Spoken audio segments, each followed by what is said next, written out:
Hello, everybody. Janet Urban here, founder of Friends in Film. Welcome to our podcast. The purpose of this podcast is to give you insights that you will not learn anywhere, not in film school, not online, not from anybody. Even people on film sets will not know what I'm teaching you because we have studied how to go very fast into the film industry and create a career out of it. And that is what this podcast is about. And that is what the A-List program is about, which is our main flagship program that all these people all over the world are doing to work in the film industry.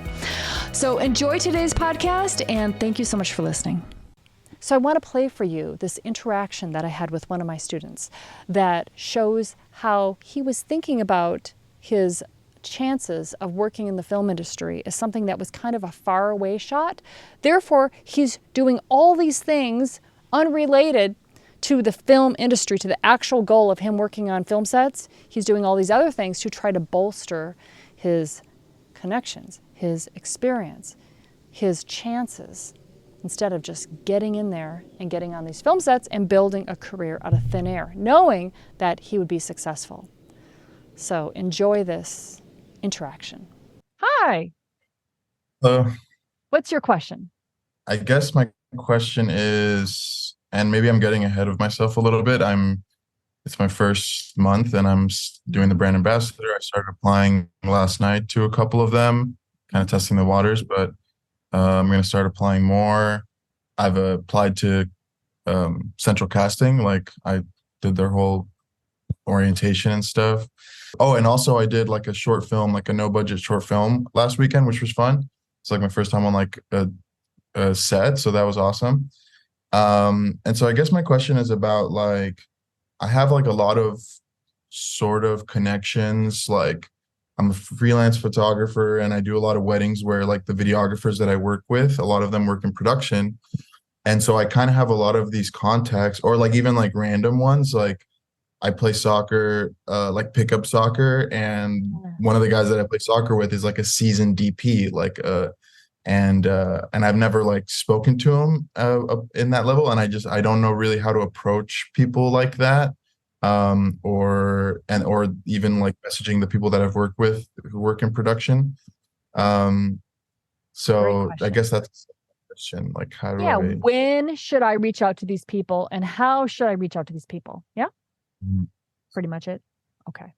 Yeah. When will be when you are on shoots yourself, and you can talk about your shoots. And you can share with them some names of people that you're already working with. Then it makes it very easy for them to go like, oh, great, I'll get you on my next shoot. Now would not be the time to reach out to them because now you're building. Just give yourself 3 months, couple months, build it up. And maybe you talk to them, whatever. Hey, what are you doing? I'm doing brand ambassador work. I'm starting to get on shoots. I'm getting into the film industry. They'll be like, oh, okay, that's awesome. Sounds great. Then in a couple months or 2 months, 1 month, you see them again on the soccer field. Hey, how's it going with the brand ambassador work? Oh, yeah, now I'm working in the camera department. What? Yeah, I'm also doing grip and electric. Yeah, I got MTV thing coming up. They're like, oh my God, that's great. Oh, okay. Hey, give me your information. That's the way it's going to happen. Connection, that's how you do it with connections. Less is more. We got to be a little bit patient with connections. We are thinking more about, instead of how do I get, we're thinking more strategically, gaining experiences, meeting people, working on our own thinking, knowing that this career, this is what you're doing with your life. You're becoming a DP. You know it. Is that your goal? DP director? Yeah, a DP. Like I really am interested in like camera or electric, grip and electric, and then working my way to DP. So good. DP, you already have photography experience. What everybody else is doing is contacting DPs and trying to get an opportunity to work on a film set in the camera department. Straight up. Hey, I got photography experience. Hey, I work on weddings. If there's any chance that you can get me on a feature film working in the camera department, that'd be amazing. Hey, it doesn't even sound so bad, does it? I mean, that sounded pretty good, actually. But that's not making it easy for them. You're not a shoo-in. You're a shoo-in when you're already like, oh, yeah, I'm already working as a second AC I know that job like the back of my hand. I've been working with so and so, and I've been waiting to be able to contact you and to be able to finally, eventually, at some point, work with you. I love your work. I love that you started in documentaries. I've been following in your footsteps, doing them myself, learning my shit, doing AC work, doing focus puller work, doing some behind the scenes for photography. Please put me on your list. I want to work with you. You're not asking them for something that you're not ready for, where they have to go like, oh, he doesn't even know how to AC.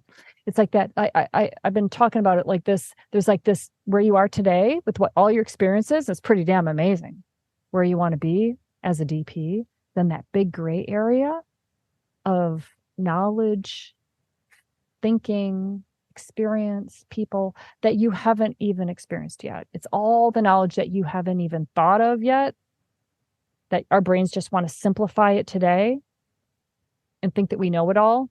I did the same thing. I'm like, give me the National Geographic work when I don't know. I don't want to talk about frequencies. I don't want to talk about frequencies. Just give me the work. But then when I'm there and I've got frequency interference and I'm like, holy shit, and I forgot that thing back there. And then I'm like, holy shit, I wish I knew my shit.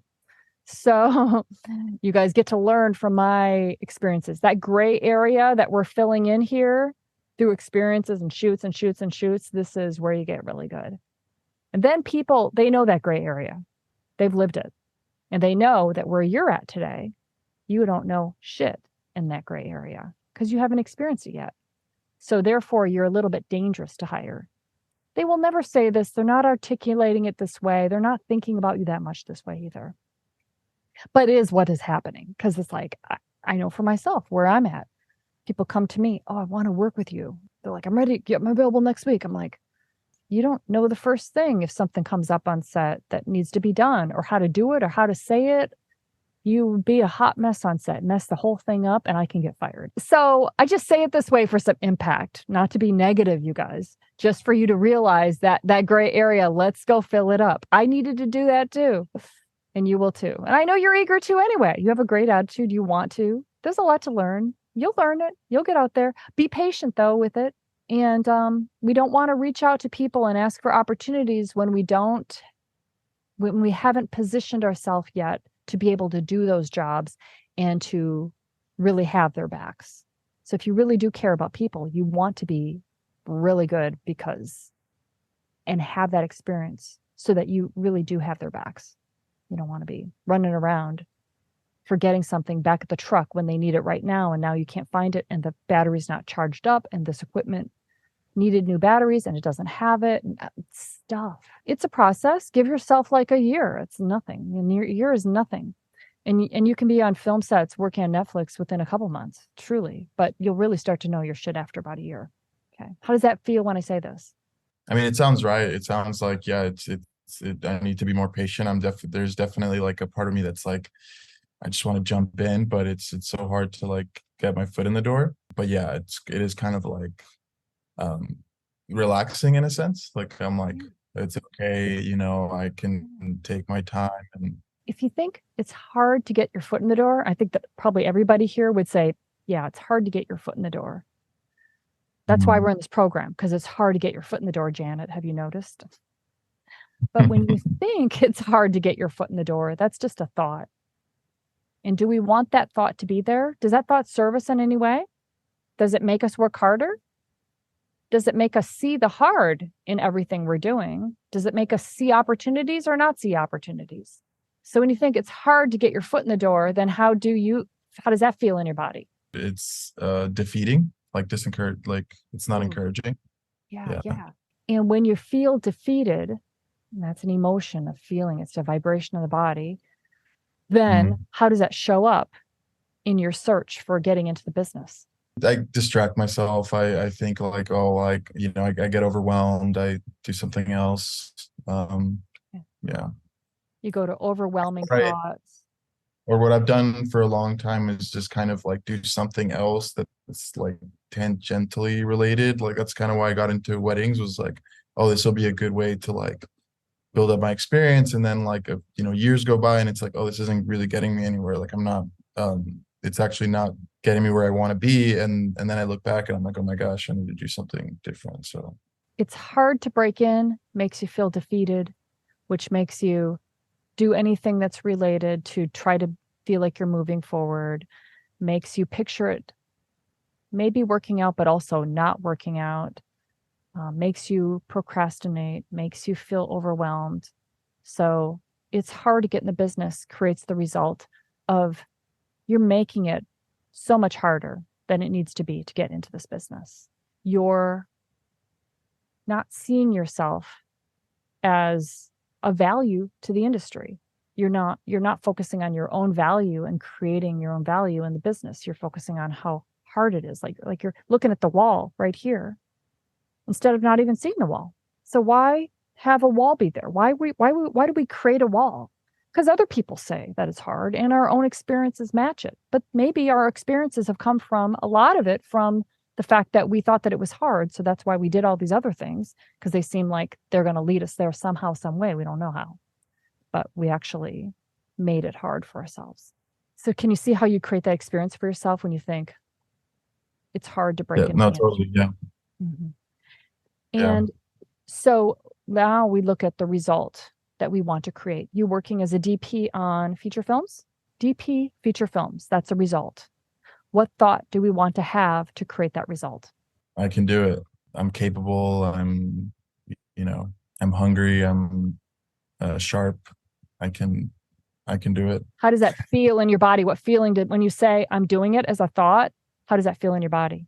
There's like a nervousness, but also like an excitement, like exhilaration. So keep feeling exhilaration, keep feeling excitement. How do you feel exhilaration and excitement? You think the thought, I'm doing it. mm-hmm. Then you feel excitement, exhilaration. And then how do you show up with your career?